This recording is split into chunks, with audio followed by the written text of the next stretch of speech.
Hello friends, तो आज हम पढ़ेंगे क्लास 11th का चैप्टर यूनिट एंड डायमेंशंस। ये फिजिक्स का सबसे पहला चैप्टर है, तो ये उतना मुश्किल नहीं है, सिंपल सा चैप्टर है, तो आप लोग इसको आसानी से पढ़ सकते हैं। और मैं बता दूंगा एक एक चीज़ इस चैप्टर से, जिससे कि आपका एग्ज़ाम में एक भी क्वेश्चन ना छूटे। तो चलिए स्टार्ट करते हैं फिर। तो इस चैप्टर को पढ़ने से आपके बुक में सबसे पहले दिए होंगे कुछ यूनिट्स, और यूनिट्स आप पहले भी पढ़ चुके होंगे अपने पिछले क्लासेस में कुछ। तो यूनिट्स में नहीं पढ़ाने वाला, आप लोग बुक से पढ़ लीजिएगा, उतना मुश्किल नहीं है। अगर आपको प्रॉब्लम होगी तो आप बता दीजिए कमेंट बॉक्स में, मैं उस पर वीडियो बना दूंगा। लेकिन यूनिट्स हम नहीं पढ़ेंगे इस वीडियो में। हम स्टार्ट करेंगे डायरेक्ट डायमेंशनल एनालिसिस से। तो आप लोग जैसा कि देखते आ रहे होंगे, पहले मास का ये यूनिट आप लोग क्या देखते आ रहे हैं, केजी, ग्राम, इन सब यूनिट में मास को मेज़र किया जाता था। या फिर आप देखते आ रहे होंगे टाइम को भी सेकंड में, आवर में, इन सब में मेज़र किया जाता था। लेंथ हो गया, कोई भी चीज़ को आप सबकी यूनिट्स जानते होंगे, फोर्स का यूनिट न्यूटन। लेकिन इस चैप्टर को पढ़ने के बाद आपको डायमेंशंस लिखने आ जाएंगे। अब डायमेंशंस क्या चीज़ है ये हम देखेंगे अभी आगे वीडियो में। तो स्टार्ट करते हैं। ये फिर हम यहाँ पे 3 बेसिक्स फंडामेंटल होते हैं डायमेंशंस के, जो कि हैं मास, लेंथ और टाइम। तो मास को हम लोग हमेशा एम से डिनोट करेंगे, और लेंथ को हम लोग एल से डिनोट करेंगे, और टाइम को कैपिटल टी से, मतलब ये तीनों कैपिटल से डिनोट करेंगे। चलिए लिख के देख लेते हैं। तो जैसा कि आप लोग स्क्रीन पे देख पा रहे होंगे, मास को हम क्या लिखेंगे हमेशा डायमेंशंस में, कैपिटल एम, और टाइम को लिखेंगे कैपिटल टी, और लेंथ को लिखेंगे कैपिटल एल। तो ये बेसिक्स हैं, और इन्हीं पे हम सारे डायमेंशन फार्मूला जितने होंगे इन्हीं का यूज़ करके लिखेंगे। तो मैं आपको बता दूं डायमेंशंस क्या होते हैं। जैसे कि आप कोई भी क्वांटिटी उठा लीजिए, मान लीजिए एक्सेलरेशन है, तो एक्सेलरेशन को हम क्या करेंगे, मास, टाइम और लेंथ के टर्म्स में, मतलब इनकी पावर चढ़ा के उसका डायमेंशन लिखेंगे, और जो पावर्स आएंगे उसी को डायमेंशन बोला जाता है। तो ऐसे क्लियर नहीं होगा, चलिए हम आपको लिख के दिखाएंगे, तब सब कुछ क्लियर हो जाएगा। तो स्टार्ट करते हैं फिर। तो आप लोग जानते हैं ये स्पीड है, स्पीड लिखी हुई है। स्पीड का फार्मूला आप सबको पता होगा, डिस्टेंस अपॉन टाइम। ये कोई बड़ी बात नहीं है, ये हम बचपन से देखते आ रहे हैं, speed equals to distance upon time. तो हम लिखेंगे स्पीड का डायमेंशनल फार्मूला, या डायमेंशंस लिखने की कोशिश करते हैं स्पीड की। तो डिस्टेंस क्या होता है आप बताइए, डिस्टेंस किस चीज़ में मेजर करें? डिस्टेंस है क्या? डिस्टेंस एक लेंथ है। तो डिस्टेंस एक लेंथ है, और टाइम क्या है? टाइम तो टाइम है। तो इसको हम लोग लिखते हैं। इसका डायमेंशनल फार्मूला के लिए पहले हम क्या करेंगे, ब्रैकेट्स बना लेंगे और लिख लेंगे एम, एल और टी। अब देखिए मास यहाँ पे कहीं दिख रहा है? यहाँ पे कहीं भी मास नहीं लिखा हुआ है। मास नहीं लिखा है, इसका मतलब कि इसमें मास आएगा ही नहीं, तो मास की पावर 0 लिख देंगे।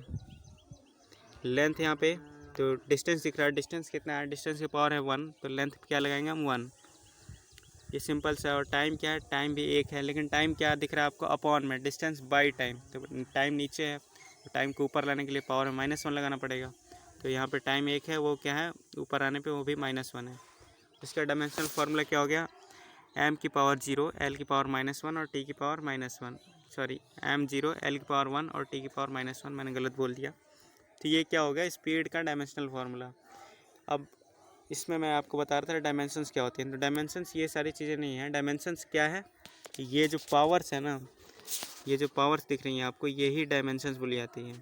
ये डायमेंशंस है, मतलब एम की पावर 0, एल की पावर 1 और टी की पावर -1, ये क्या है? स्पीड की डायमेंशंस है। तो यहाँ तक आई होप कि सबको क्लियर हो गया होगा सब कुछ डायमेंशंस के बारे में। हम और एग्जांपल्स देखेंगे अभी। तो ये टी को ऐसे ही लिख लेते हैं, अभी आगे यूज़ आएगा इसका।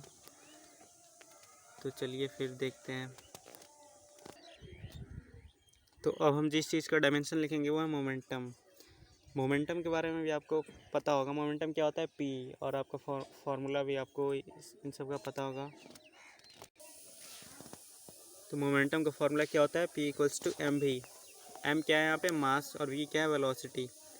तो लिख लेते हैं हम यहाँ P equals to M V. तो ये बताइए हमें, मास, वेलोसिटी और स्पीड में क्या फ़र्क है?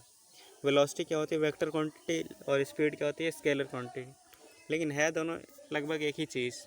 सिर्फ वेलोसिटी में हमें डायरेक्शन देखना होता है, लेकिन स्पीड में नहीं देखना होता।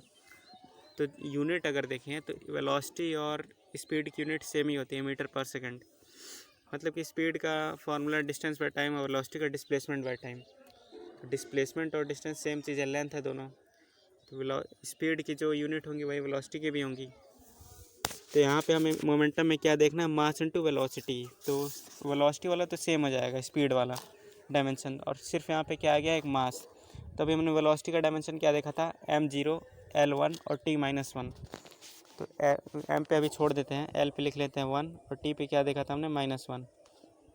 अब यहाँ पे क्या दिख रहा है, मोमेंटम का मास दिख रहा है। यहाँ पे मास दिख रहा है तो मतलब मास यहाँ 0 नहीं है, एक मास है, तो यहाँ पे मास में भी 1 लगा लेंगे। और बाकी सब तो वही था उसका वाला, स्पीड वाला, स्पीड और वेलोसिटी सेम है, तो स्पीड और वेलोसिटी का डायमेंशन तो वही हो गया। और यहाँ पे मास एक एक्स्ट्रा आ गया, तो मास के लिए हम 1 लगा लीजिए। तो यहाँ तक हो गया आपका ये मोमेंटम का डायमेंशंस लिख लिया हमने। तो अगला एक और एग्जांपल देखते हैं हम। तो अगला हम जो डायमेंशन लिखेंगे वो है एक्सेलरेशन। तो एक्सेलरेशन का डायमेंशन लिखने के लिए हमको वेलोसिटी का डायमेंशन तो पता ही है, m=0, मतलब m⁻0, l⁻1 और t⁻−1। हमें क्या करना है, सिंपल सा एक काम है, सिर्फ टाइम का ऐड कर देना है। टाइम को क्या है, टाइम अपॉन में है, तो बस टाइम की पावर में क्या हो जाएगा, -1 लग जाएगा। तो लिख के देख लेते हैं। अभी यहाँ पे मैंने लिख रखा है mlt, बस हमें पावर्स लगानी है। तो पहले वेलोसिटी का क्या होता था, m0 हो गया।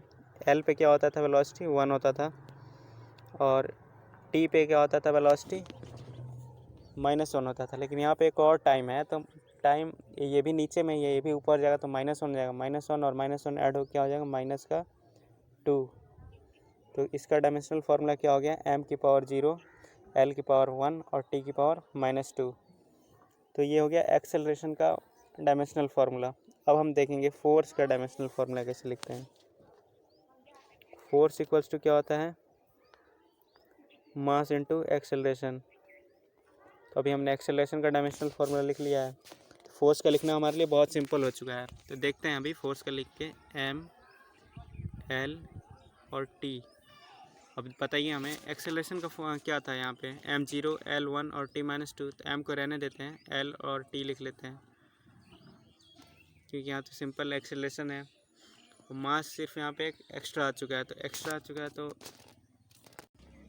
यहाँ पे सिर्फ मास अलग से दिखाई दे रहा है हमें। तो मास के लिए एक्सेलरेशन में तो मास था नहीं, मास 0 था यहाँ पे। तो यहाँ पे जबकि फोर्स में मास आ चुका है, तो मास पे हम क्या लगा देंगे, सिंपल से 1 लगा देना, और कुछ नहीं करना। और यहाँ पे हो गया फोर्स का डायमेंशनल फार्मूला, यहीं तक था। और ये फोर्स का फार्मूला बहुत ज़्यादा इंपॉर्टेंट है, मतलब इसका आगे बहुत ज़्यादा यूज़ होता है। आप कुछ भी करेंगे, मतलब 12th में भी इसका यूज आता है आगे, और बहुत सारे डायमेंशनल फार्मूलाज को डिराइव करने में भी इसका यूज़ आता है। तो इसको अच्छे से आप लोग याद कर लीजिएगा। फोर्स का डायमेंशनल फार्मूला m⁻1, l⁻1 और t⁻−2, बहुत इंपॉर्टेंट है ये।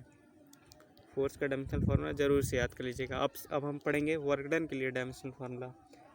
चलिए स्टार्ट करते हैं वर्क डन का। तो इसको मिटा लेते हैं। वर्क डन का फार्मूला क्या होता है ये बताइए हमें, एक सेकंड। हाँ, वर्क डन इक्वल्स टू क्या होता है, फोर्स इनटू डिस्प्लेसमेंट।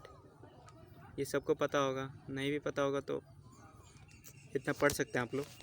हाँ, तो वर्क डन हो गया फोर्स इनटू डिस्प्लेसमेंट। अब हमें फोर्स का डायमेंशनल फार्मूला तो अभी मैंने आपको बताया है, तो आपको पता होगा क्या था फोर्स का डायमेंशनल फार्मूला, m⁻1, l⁻1, और यहाँ लिख लेते हैं हम इसको ताकि याद रहे आप लोग को, m⁻1, l⁻1 और t⁻−2। ये क्या था, फोर्स का डायमेंशनल फार्मूला। तो वर्क डन के लिए क्या है, फोर्स इनटू डिस्प्लेसमेंट है। तो फोर्स में सिर्फ हमें एक डिस्प्लेसमेंट है। डिस्प्लेसमेंट क्या होती है, लेंथ होती है। डिस्प्लेसमेंट किस में मेजर करेंगे आप लोग, लेंथ में।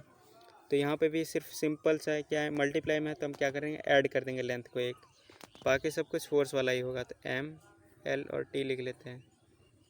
t पे -2 है, l पे क्या है, l1 था यहाँ पे, एक और डिस्प्लेसमेंट आ गया, तो 1 + 1 2 हो गया।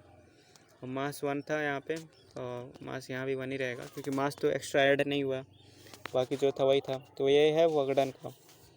वर्क डन का, एनर्जी का, दोनों का ही डायमेंशनल फार्मूला सेम होता है। अभी अच्छा ये बताइए इसका डायमेंशंस क्या है। डायमेंशंस में आपको क्या बताया था, ये जो पावर्स हैं m⁻1, l⁻2 और t⁻−2, क्या ये सब इनके डायमेंशंस हैं। तो अभी हमने वर्क डन का पढ़ लिया, अब हम